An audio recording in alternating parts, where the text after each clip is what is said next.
Hi friends, நான் உங்கள் மலையனூர் சக்தி அம்மா. எதுக்காக இந்த ஓன் வாய்ஸ் போடுறேன்னா, இன்றைக்கி ஒரு முக்கியமான சம்பவம் நடந்ததுங்க. என்னென்னா, நான் அன்றைக்கி ஸ்கூட்டியில் கொஞ்சம் வெளியில் போயிட்டு வந்துக்கிட்டு இருக்கும்போது எனக்கு முன்னாடி ஒரு ஆட்டோ ஒன்று போய்கிட்டு இருந்தது. அந்த ஆட்டோவிலேருந்து ஒரு மொபைலு கீழே விழுந்துருச்சு. சரி, கீழே விழுந்துருச்சுன்னொடனே ஃபஸ்ட்டு நான் போனது மெயின் ரோடு. அந்த மொபைலை விட்டுட்டு போனால் கண்டிப்பாக பின்னாடி வர லாரியோ வேறு எது வண்டியோ அந்த மொபைல் மேலே ஏறி மொபைலு சுக்குநூறாக உடையிறதுக்கு கண்டிப்பாக சான்ஸ் உண்டு.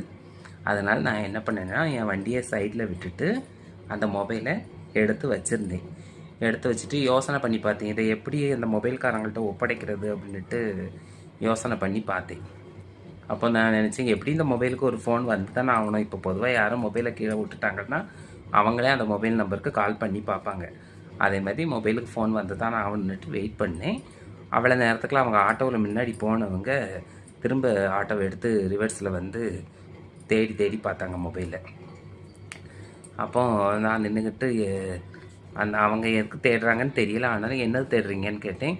இல்லைம்மா, மொபைல் கீழே விழுந்துருச்சு, அதான் தேடுறோம் அப்படின்னாங்க. எதனால் மொபைலை கீழே போட்டிங்க அப்படின்னு நான் கேட்டேன். அவங்க குழந்த பக்கத்தில் ஒரு 3 வயசு பிள்ளை இருக்குது, அதுதான் கையில் வச்சுக்கிட்டு இருக்குது மொபைலு. அந்த மொபைலை அந்த பிள்ளை வந்து அப்படியே தவற விட்டுருக்குது ஆட்டோவில் இருந்து. அதனால் அந்த குழந்தை தவற விட்டதை அவங்க பார்க்கல. கடைசியில் கொஞ்சம் தூரம் போய் தான் பார்த்துருக்காங்க. திரும்ப ரிவர்ஸில் வந்திருக்காங்க மொபைல் எடுக்கிறதுக்கு. அந்த மொபைல் ஒரு காஸ்ட்லியான மொபைலுங்க, ஒரு 25,000 27,000 இருக்கும். புது மொபைலாகவும் இருந்தது.